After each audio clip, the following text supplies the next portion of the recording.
तुलना। अरे सीमा, आ गई मेरी बेटी। काजल ने गर्दन घुमाकर देखा। उसकी ननंद सीमा फिर दो बड़े बैग लिए खड़ी थी। अभी 2 दिन पहले ही ससुराल गई थी। नई बात नहीं थी। पिछले 6 महीने से सीमा अपने मायके में ही पड़ी थी। ससुराल में जरा सा झगड़ा होता और सीमा अपना सामान उठाकर यहाँ चली आती। शोभा जी भागकर बेटी का बैग पकड़ने लगी। बेटी थक गई होगी। सीमा ने आते ही चप्पल उतारी और सोफे पर बैठते हुए कहा, भाभी 1 कप चाय बना दो, रास्ते में बहुत थक गई हूँ।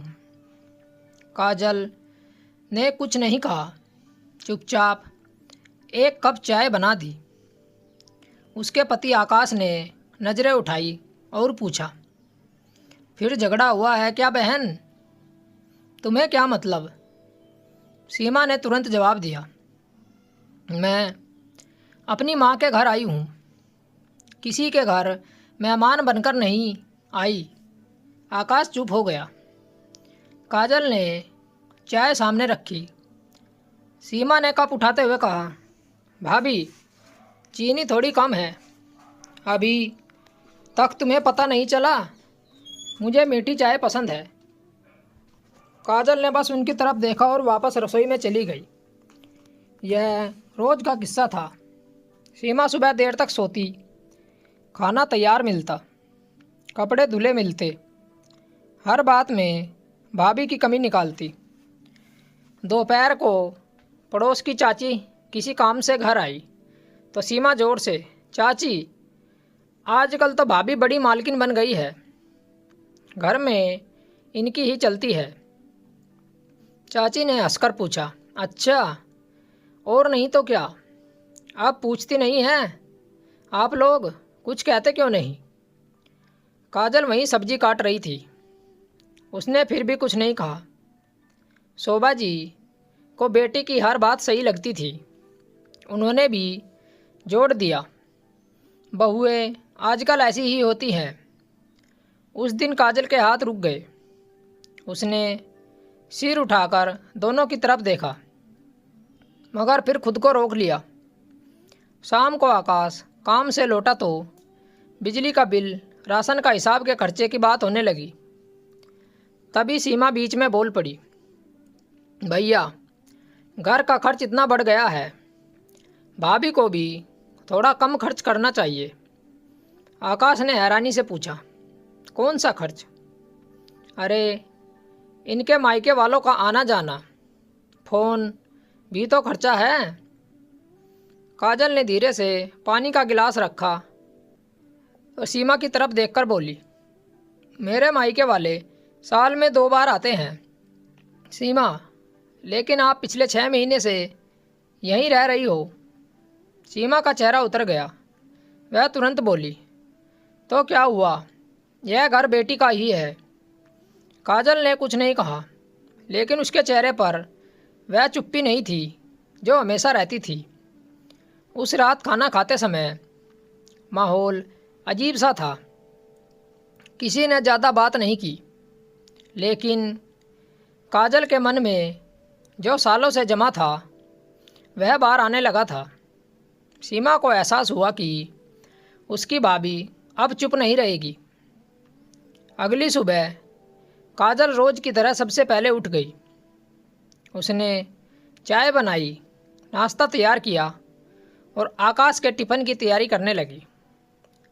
शोभा जी की आवाज़ आई, काजल सीमा अभी सो रही है, उसके लिए पराठे बना देना, उसे रोटी पसंद नहीं है। काजल ने बिना कुछ कहे पराठे भी बना दिए। करीब 10 बजे सीमा नींद से उठी, डाइनिंग टेबल पर आकर बैठ गई और बोली, भाभी दही भी ले आओ। काजल दही लाकर वापस मुड़ने लगी तो सीमा हंसते हुए बोली, माँ भाभी का भी चेहरा तो देखो, लगता है कल की बात का बुरा मान गई है। शोभा जी भी मुस्कुरा दी, अरे दोनों 2 बातें सुन ली तो कौन सा पहाड़ टूट गया। काजल ने पहली बार वहीं खड़े खड़े कहा, बात सुनने की नहीं है माँ जी, बात यह है कि हमेशा सुनने वाला भी इंसान होती है, और सुनाने वाले का क्या है, ससुराल में काम करना ना पड़े इसलिए मायके आकर बैठ जाओ, ऑर्डर मारो। टेबल पर फिर सन्नाटा छा गया। सीमा ने पराठे का टुकड़ा तोड़ते हुए कहा, भाभी आप तो बात बात पर दिल पर लेने लगी हो। दिल पर लेने की आदत मुझे नहीं है, काजल ने शांत आवाज़ में कहा, वरना इतने साल से यहाँ नहीं रह पाती।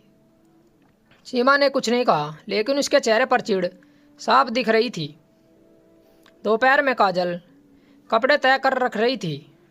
बातों बातों में सीमा फिर शुरू हो गई, मेरी भाभी को तो बस अपने कमरे से मतलब रहता है।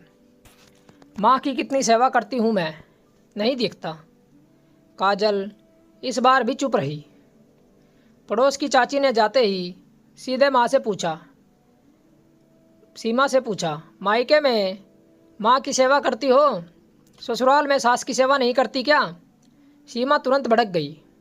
पिछले महीने तुम्हारी माँ को डॉक्टर के पास कौन लेकर गया था? सीमा चुप रही। दवा कौन लाता है? सीमा फिर भी चुप रही। रात को तबीयत खराब होती है तो कौन उठता है? शोभा जी वहीं बैठी सब सुन रही थी। सीमा ने बात घुमाने की कोशिश की, एहसान करती है क्या? काजल ने पहली बार थोड़ा सख्त होकर कहा, नहीं, एहसान नहीं करती, क्योंकि यह मेरा घर है। लेकिन जो काम करता है उसका नाम खराब करना भी ठीक नहीं होता। सीमा का चेहरा लाल पड़ गया। आकाश घर लौटा तो घर का माहौल फिर भारी था। खाना खाते समय सीमा अचानक बोली, भैया आपको पता है भाभी आजकल मायके में रहने का ताना देने लगी है। आकाश ने चौंक कर पूछा, क्या? लेकिन इस बार काजल डरकर चुप नहीं रही। उसने सीधे कहा, मैं रहने का ताना नहीं दिया, मैंने सिर्फ इतना पूछा कि अगर तुम यहाँ सब इतना बुरा लगता है तो अपने घर क्यों नहीं जाती? सीमा ने थाली गुस्से में नीचे रख दी। मतलब अब यह घर मेरा नहीं रहा। काजल ने उसकी आंखों में देखते हुए कहा, यह घर आपका भी है, लेकिन आपका घर सिर्फ यह नहीं है सीमा, आपका एक और घर भी है, जहाँ हर झगड़े के बाद वहाँ रहने की बजाय आप यहाँ आकर बैठ जाती हैं। अब सीमा क्या जवाब देगी, जानने के लिए कहानी का अगला भाग ज़रूर पढ़ें और चैनल को ज़रूर सब्सक्राइब करें। मिलते हैं आपसे कहानी के अगले भाग के साथ। कहानी सुनने के लिए आप लोगों का बहुत बहुत धन्यवाद। राम राम दोस्तों।